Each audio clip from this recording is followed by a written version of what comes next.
This is how I made a rustic looking timber for my basement. After doing all the measurements and cutting all the wood, we banged everything up with about every type of tool that we had: crowbars, chains, picks, axes.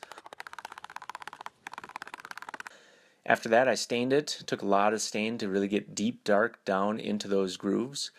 We glued all the corners at 45-degree angles and then nailed them in place with a nail gun. We used a lot of glue to make it nice and solid, and a lot of nails. There were some pieces that fell off. We had to glue those and nail those in place also.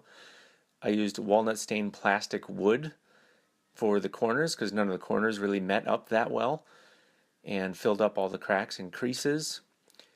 Took a wet sponge and wiped down all the excess.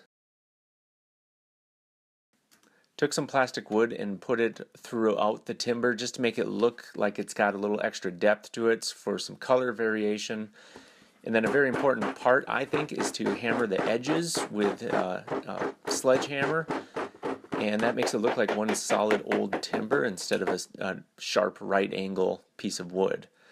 We put a bunch of construction adhesive on the back, nailed it up onto some studs on the wall, made sure everything fit, lined it all up, and made sure it was level, put the timber in place, and nailed the edges. Finally did some touch-up staining to make it all look fairly uniform, and there was the final timber. Turned out very nice.